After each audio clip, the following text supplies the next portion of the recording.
Good afternoon, everybody. This is SO Chris 199, and I'm coming to you guys for another story. And if you guys thought the last two that I did about working at a mental house, I'm going to be going into working at 3 months at a job in security. So same thing as the other ones, it's a security officer position, unarmed, no weapons on you. You have to rely on your hands. Okay, so the next one was actually at the main hospital and not to dox the location. This was basically the most insane mental house I think I've ever worked at, even to this date, because this was, I believe, 2 years ago. So I lasted for 3 months at this job because two friends of mine had actually got me to transfer and reapply to the original place that I was at, but at a different location. So in this 3 month time period, I was working at what is considered basically the worst of the worst. Mental patients go to this hospital. The most, basically half of the ones that I worked with when I was there all had multiple multiple life sentences. So we're talking about the biggest, basically a violent SMI, as high as it goes. For, acuity, level of danger and everything was at a 10 at the place I worked at. So, which was surprising because at this place, I actually didn't even go hands-on on any of the codes, even though I've been to, I don't know how many codes, but I actually never went hands-on because the staff over there they just knew exactly what to do. They knew exactly how to do it. Anytime anything happened, they would immediately, 5 or 6, both nurses and techs and secretaries and whoever was there would jump on the patients or jump on the patient to put them in the restraint holds. And so pretty much it was just run like clockwork to the point where it was actually, this was probably one of the most professional jobs I think I've ever had, was at this place that was basically it's basically it's a sanitarium, but it was like a prison. They were still psych wards as to how they were built, but they were wrapped around barbed wire and razor wire, going out for 3 fences around this series of hospitals. So I worked at a place that had 4 hospitals all within 1 block. So, and next to it was a prison. So, anyways, so like I was saying, I worked there for 3 months, and I was telling my friends at the job that I just came from, I have never seen or dealt with the level of insanity that I thought I'd seen everything at this point. Working at the last mental hospital job, which is basically it's basically like a place where you're only there for 3 days or something like that. It's basically just placement for people that are mentally disturbed. So it's a psychiatric hospital, but people get discharged all the time from there or transferred. So with this place, you don't get transferred. You're serving a life sentence at this place because your lawyer was good enough to get you on an insanity plea, or the person just was not mentally fit to stand trial, but they killed a couple people. So that's the place I worked at. So I thought I'd seen everything at this job working for 2 years. At those 2 stories I told you guys about on the previous videos, at this job I went to, I've seen things I've never seen before. And stuff that's the level of insanity was out of 10 at this place. Not to make this video too long, so I'll just talk to you guys about maybe 2 or 3 things that I experienced. They told me while I was in training class, so in the back area, you have this thing called the strip. And this is where the patients that have been on, good behavior for I think it's 3 days, it's 72 hours of good behavior. These patients, because everybody there has violent tendencies that are extreme. So, but the people that didn't assault staff or each other or themselves or whatever were able to go to this thing called the Strip, which was like a fake bank. It was a bunch of vending machines behind like bars. I think one was a chapel. There was another thing that was like they had their own version of Starbucks in there, but it was run by one of the techs. But it was like all different names for things. Like basically like a tiny little city. That was where they were able to go. And one of them was a library, along with a cafeteria. So one of the first stories that they told me is that it had happened recently when I went there, that one of the mental patients had ordered a tuna sandwich. This isn't funny. Ordered a tuna sandwich, went into the library, and as he took a book off the shelf and put it down, when he sat down, he took the entire tuna sandwich and he tried to shove the entire thing into his mouth to push it down his esophagus without chewing. And he choked to death. So, he died at the hospital. He died in the library because the staff there, the librarian and the other techs over there were not able to resuscitate him. So, anyways, so that's one. So here's another story. So, because just in that 3-month period, like so much happened there. It was like, it felt like I worked there for like a year. But anyways, I'll tell you another one. So in this specific hospital, they have an area that is specifically built for CP offenders. Okay. And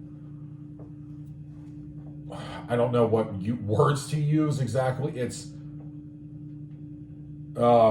basically we called them. The nickname was the Monsters Ward. So, or wards. So, CP was involved along with actual charges of murder against I don't know what word to use that's like not going to get me banned. CP, but they acted upon it and unalived them. I'll put it like that. So, and it was like a lot of them in there with those kind of charges. And so, but they were very non-violent. Like there was hardly any, I don't even think I even heard of or seen one code gray in the entirety of the time I was there in that specific area. So I was like terrified, and I've told the story multiple times, but I don't think I've ever like told it on camera. So here's the story. It's my first time doing a patrol, and I had to go check the fire extinguishers in the top and the bottom floors. So for the site, it was 2 psych wards housing about maybe 80 patients, even though they're basically prisoners. But they were, ones that were not allowed to interact with anybody else unless it was male staff. So anyways, so the whole reason why I got the job is because I got really attracted to the fact that it had a 20-year retirement plan, full benefits and all that stuff. But how I found out about it is at the time I was watching the local news here.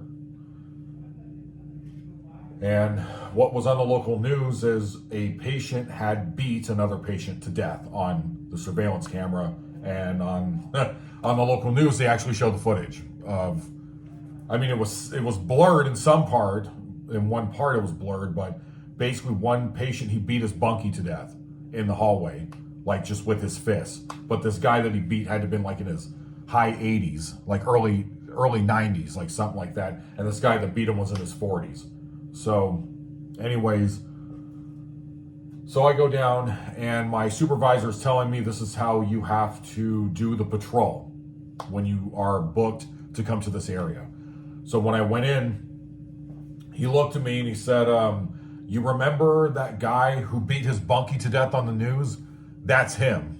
And I looked over, I was in the nurse's station. I looked over to the right, and standing by the door that you had to push open to go into the ward to do the patrol, to go check the fire extinguishers and the basically just check, no smoke, no fire, like just make sure like everything's okay. There's no, fights or going on, just anything like that. It's basically like, it was kind of like a CO job, I would assume, even though I've never been a CO. You just didn't get any weapons or anything. But, so I saw him, the guy, and his eye, he looked like a chameleon. This guy was SMI, and his eyes were like going like this, like looking at me, but it was, doing that. And so he said, go ahead and walk through, do your patrol. And my heart was racing, even though this guy was pretty skinny, and I thought, okay, I can actually take, like, I'm a pretty big guy, I can probably take him just by myself. If he starts swinging on me or something like that, I think I should be okay. And so I went out there, and immediately I kind of had to like sort of push him out of the way when I was exiting the nurse's station, and he was just speaking gibberish. He was saying things that didn't make any sense. So he's completely out of his mind. So, like, far gone. And then I went and did the patrol. So that's one story. Like, this thing could seriously go for like an hour on just this particular job. But yeah, I ended up actually working 80 hours a week because I got an offer from my old friend to come down and to go work at this ER. That was a part of the before the corporation went bankrupt, I went all the way down to the ER, even though it was like a 30-minute drive from me. That was connected to the job that was actually only like 5 minutes up the street.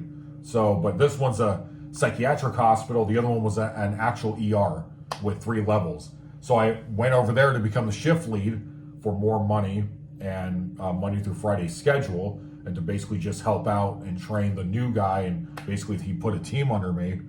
Like, not really, I mean, because in security, everyone kind of already knows what they're doing. You don't really need a supervisor if everyone's like solid. If everyone's solid, then you kind of don't need one. We did have a soup, and it was my friend. He gave me the offer, so I did it in the evening shift. So I would work at the state mental hospital in the mornings, and then I would go from 3 to 11 p.m. over at the ER. So,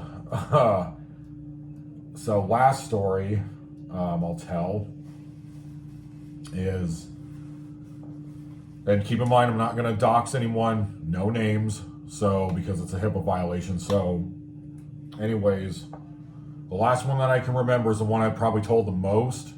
Oh, wait, no, there's another one that's just as crazy. I'll tell that one. So in this one area that was connected to the front area of the hospital, there was this guy who was living there who was around my age. So he was in his mid-30s. And so they called him Mr. Mittens. And this is one of the things I've never seen at a job before, only at this particular hospital, is that this man, every morning he would get up, he would have a 1-to-1 24/7. And there were, I think, only 6 or 7 patients that had 1-to-1s no matter what, all the time, for whatever they were doing, going to the bathroom, eating, sleeping, doesn't matter. They weren't allowed legally, like by the judge's orders, to get off of a 1-to-1. So, Mr. Mittens was, he wore I think it was I don't remember if it was a yellow or a blue jumpsuit, but he wore a jumpsuit that covered his whole body, including his neck and his arms. The 1-to-1 would take duct tape and tape them to his arms, his neck, and his feet. And he wore this black helmet that looked like something like a goalie in hockey would wear, but it was all black with like holes all around the front of the mask. So Mr. Mittens was severely insane. He was SMI and he was SI, and the only time that the judge felt that it was okay to let him out, because they thought that even though, so basically where he came from is he came from Bosnia or something like that, that he somehow he came over here. During that whole Bosnian siege of, like, I think it was like an ethnic genocide was going on at the time, like in the early 90s or something like that, because one of the staff members, I think one of the nurses in the ward, like told me his story and of like why he is severely psychotic. And so they said that I don't know if it's humanitarian effort workers or whoever found him in a grave, and he was a baby and he was crying, or he was like, I definitely know, maybe not a toddler, but because it was the early 90s, he had to have been like 4 or 5 at the time, like something like that. But some humanitarian worker that worked for the U.S. or however this works found him in a ditch where he was in his parents' bodies, like body parts. And they said that when they found him, he was alive, covered in blood. And it was his mom and dad and his siblings, but they were all in this grave, this shallow grave, this ditch, and the body parts were like chopped up and something like that. And so he came there, and he was a pretty big guy. He was like 6'2", 6'1", something like that. He was definitely bigger than me. And one time we had a part of the training, if you work in psych, you have to learn the restraints of either the regular black restraints or the leather brown ones, to where you're supposed to tie them down onto the beds. So at this hospital, they didn't do that. They used what's called the chair. And with the chair, I actually didn't, even though I was on the code for it, I didn't touch him because the staff had already got it finished by the time I was power walking over to the code, because he was screaming. And so they called Mr. Mittens because they would tape oven mitts to his hands, and he would just be slamming his hands like on the nursing windows. And so what they did with this chair, it looked like an electric chair, but you could push it up like a wheelchair, put your foot in it, and then start walking with the person, the patient. But how it worked was there was like 15 straps on it, to where they would be sitting down like this, like sitting position, and you put a strap like everywhere so they literally couldn't move. And then so you would just wheel them over to the seclusion room and put them in there where their face is facing the camera. So I was on a code with him once, and when I got there, he was already strapped in, and I was with my supervisor and also the grounds, who was, I forgot who it was that day, but it was basically the person doing the rover position for the day. So it's the 3 of us. We got in there along with all the nurses and techs, and he sees me, and he's just screaming at me through his mask as he's in the chair, and he's yelling, "Police, help me," like just over and over again. And my supervisor starts telling him, "You were told to stop hitting the glass," or whatever it is he was doing. "You were told these things were going to happen. We do this every day with you." And he was yelling things that didn't make any sense. So the only thing I remember was, "Police officer, help me." So then they picked him up, and we started walking with him. I just took out my notepad, just started writing everything down, and went back over to the security area and gave over my notes to whoever was charged for that day, because we had like 4 charges. So it was the charge of the area we were in, so I gave it to the charge security officer, basically the lead. So yeah, that was just like 3. I have many more of them, but yeah, like I said, I ended up actually putting in my 2-week notice into the job, even though I actually really liked working there a lot. But it drove me nuts when it got to the point where I didn't know part of the job's description was you have to become a tech, or basically a 1-to-1 for anyone who gets sent out that is on a long medical leave if they need surgery. So I didn't know that. And it drove me nuts because I kept getting put on that and dispatch. So I got tired of it, and I put in my 2-week notice and ended up just working at the ER for 6 months, which actually ended up being another one of my favorite jobs to work at. So anyways, if you guys want it, throw it in the comments if you want me to tell more stories about this. But anyways, yeah, cleaning's almost done. Getting everything ready to go is almost done. And then I'll be moving states. So probably within either this week or next week. So yeah, this is Officer Chris, or not officer, but this is SO Chris 199. I gave it to you raw, hardcore, and unfiltered. Well, except for some parts, because YouTube's just going to take my video down if I say exactly what happened and exactly what things were. But yeah. Anyways, security, unarmed officers.